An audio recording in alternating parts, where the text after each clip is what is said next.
हरे भरे जंगल में एक ही जगह रोज सब मिलते थे। भालू शेर को समते थे। आज जंगल का फैसला होगा।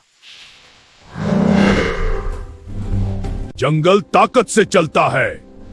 ताकत से नहीं, समझदारी से। अगर मैं चाहूं तो सबको आपस में लड़वा दूं। चालाकी अगर गलत हो जाए तो विनाश बन जाती है।